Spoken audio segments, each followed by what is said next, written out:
So, horror.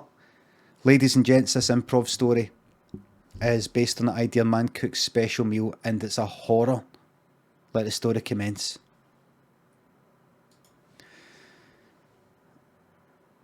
Craig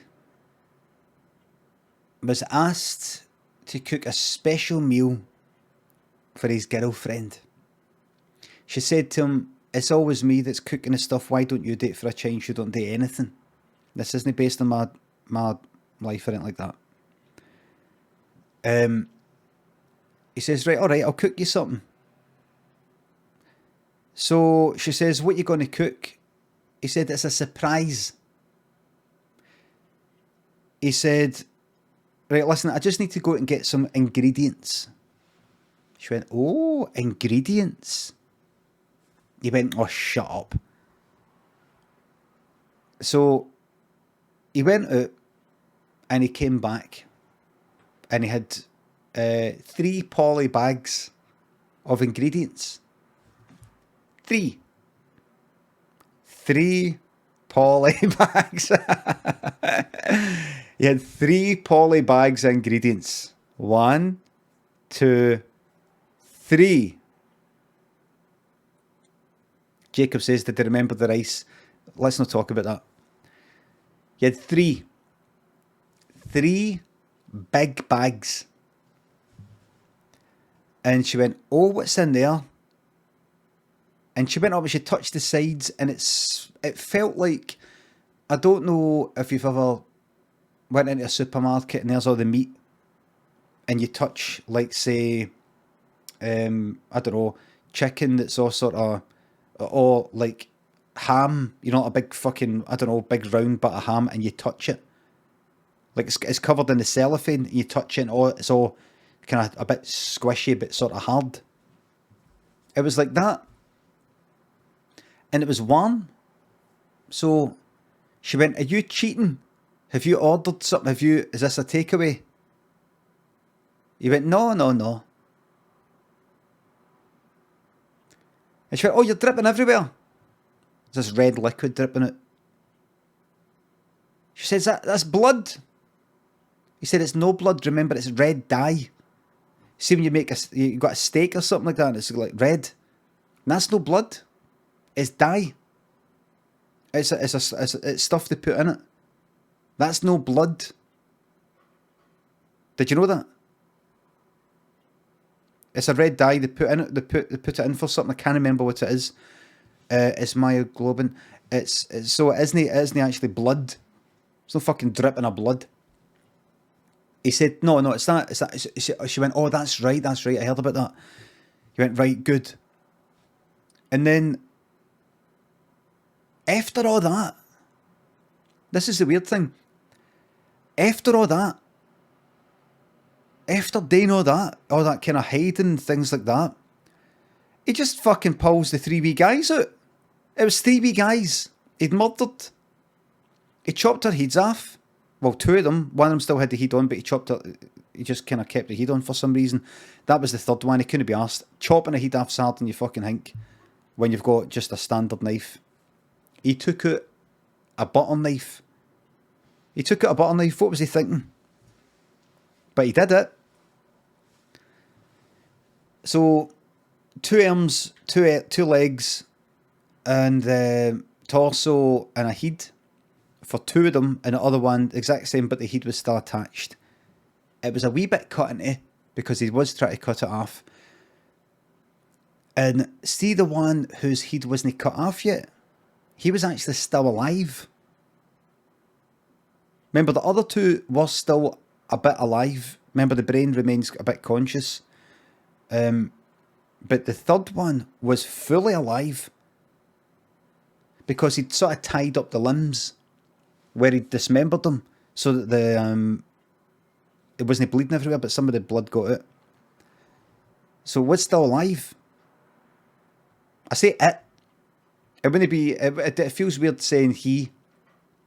Wouldn't really class it as a human anymore, because it was that borderline deed. Its head was kind of off. Do you know what I mean? It was, and there was other things. He took off lots and lots of. He'd done things. It was merry. If you honestly, if you, the heat was almost that. It was almost like a new kind of creature. This thing. He'd. So she fainted. Mary fainted right away. And then when she woke up, there was this lovely smell. And she looked, and there was 3 gigantic pots. And she went, that smells amazing. He said they've got a secret ingredient. She went, it's not that secret I saw. I remember you bringing, you'd murdered 3 wee guys. 3 wee guys, they were about 14-year-old or something, wee bastards. He'd murdered them. And she said, what's your secret ingredient then? He said, shite. He cut a bit of the intestines open so some of the shite oozed out while the meat was stewing. Now, raw shite is disgusting, but see if you think about cheese. Have you ever walked past a cheesemonger's? It smells of fucking feet. Like minging fucking feet. Like cheese between toes. But people love cheese. It's sort of to do with context.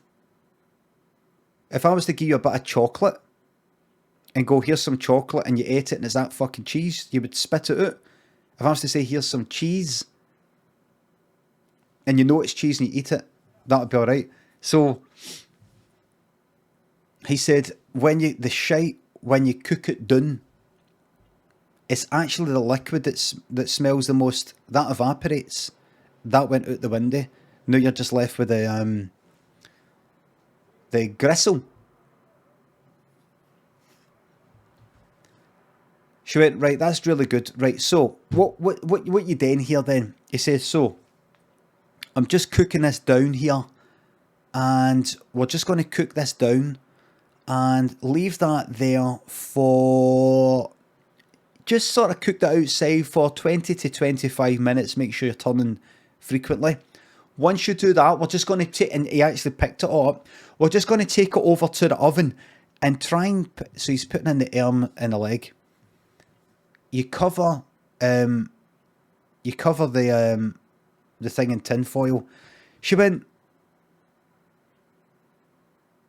that one's still alive. The third wee guy was still alive with the heat on. He went, right. So he took it out and he went, right. Are you alive, wee man? And the wee guy, no arms, no legs, and the heat half cut off with that. Help me. Help me.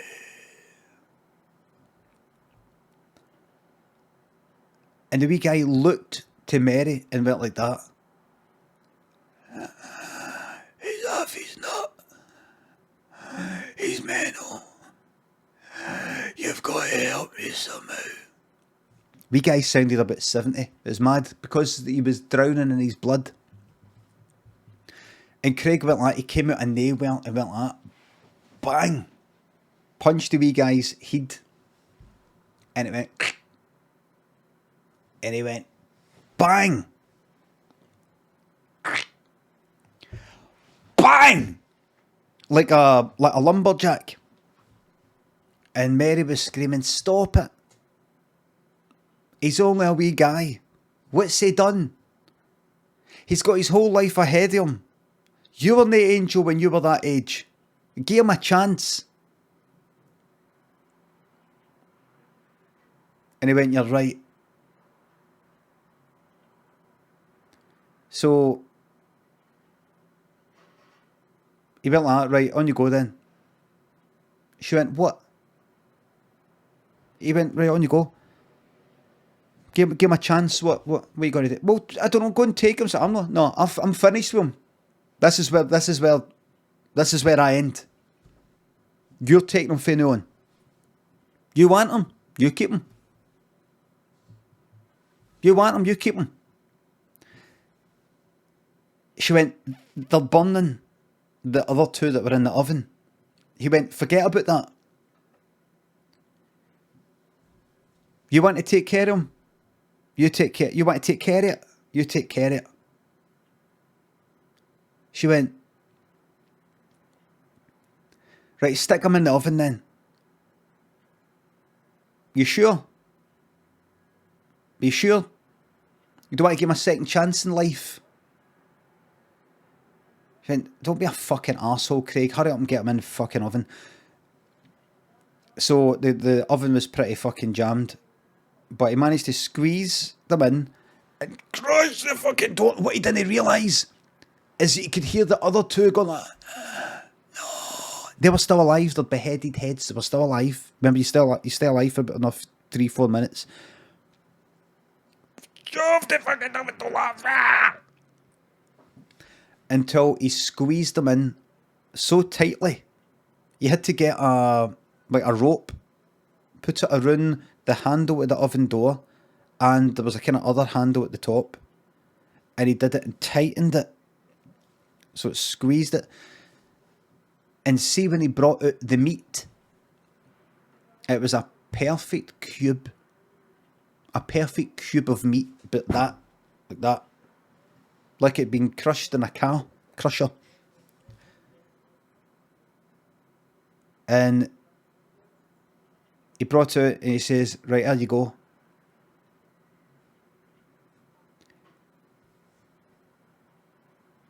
He says, I'm going to let you get the first cut because there's a wee surprise for you. And she put a knife in, and you could hear this.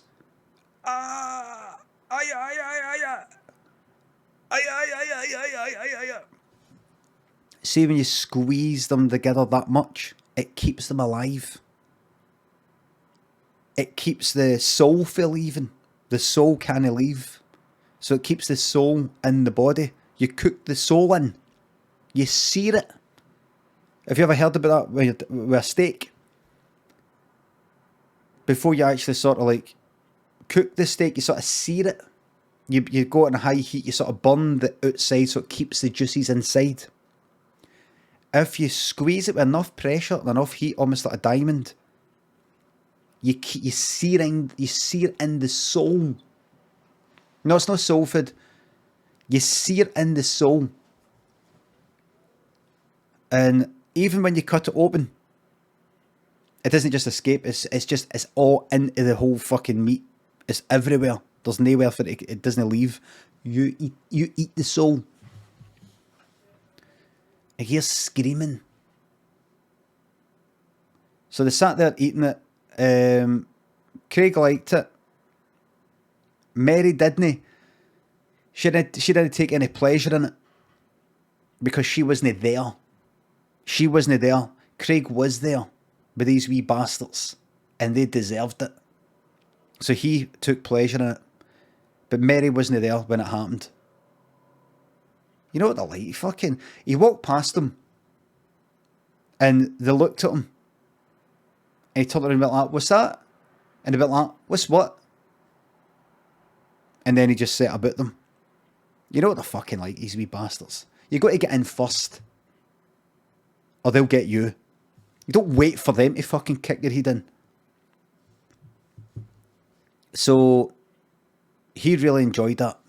And he was going back for seconds and thirds all night long.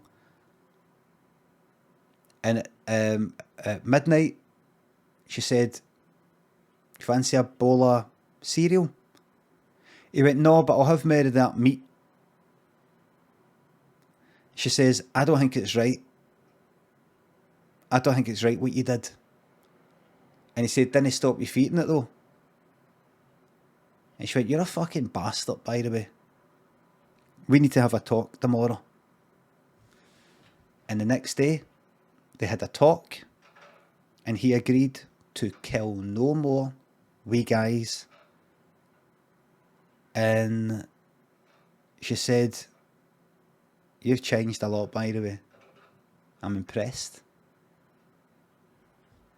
The end.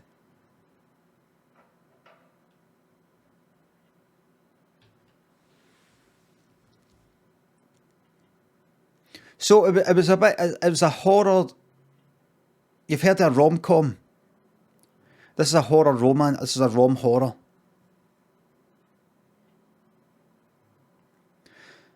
And all of that is actually a true story.